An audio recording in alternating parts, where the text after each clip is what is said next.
Assalamualaikum warahmatullahi wabarakatuh.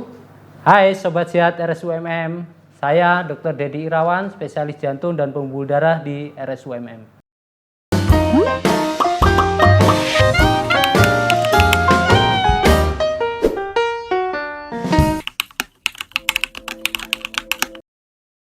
Baik, jadi penyakit jantung koroner adalah suatu kondisi di mana pembuluh darah jantung yang memberikan nutrisi untuk otot jantung mengalami penyumbatan. Baik itu penyumbatannya secara total ataupun hanya mungkin sebagian saja.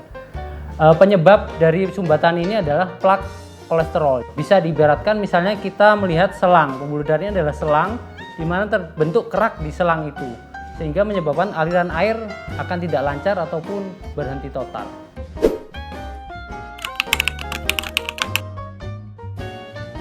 Untuk gejala dari penyakit jantung koroner itu sendiri ada banyak ya. Jadi yang paling sering adalah keluhannya nyeri dada di sebelah kiri. Dan biasanya pasien merasa sensasinya seperti ditindih beban berat, kemudian bisa menjalar sampai lengan, ke bahu bahkan ke punggung.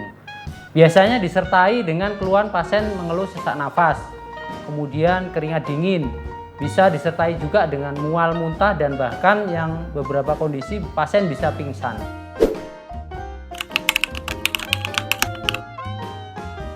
Ya, perlu kita ketahui ada beberapa faktor risiko yang bisa menyebabkan terjadinya penyakit jantung koroner. Yang pertama yang paling sering adalah hipertensi atau tekanan darah tinggi. Yang kedua, pasien dengan diabetes. Kemudian yang ketiga, pasien dengan kolesterol tinggi. Kemudian pasien dengan riwayat merokok dan juga pasien dengan riwayat penyakit jantung di keluarganya. Kegemukan? Oh ya, tentu saja kegemukan juga termasuk ya. Jadi salah satu penyebab penyakit jantung koroner adalah kegemukan.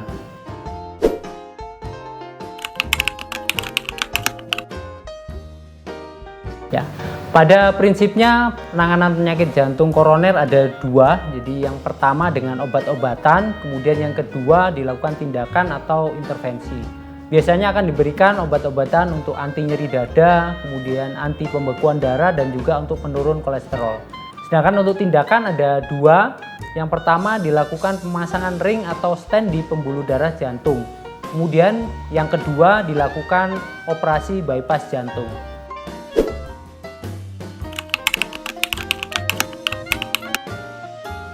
Untuk mencegah penyakit jantung koroner, kita bisa melakukan beberapa langkah. Yang pertama dan utama adalah menjaga pola makan yang sehat, yaitu diet rendah lemak, garam, dan gula. Kemudian yang kedua, menjaga berat badan tetap ideal. Yang ketiga, kita berhenti merokok, kemudian kita mengelola stres.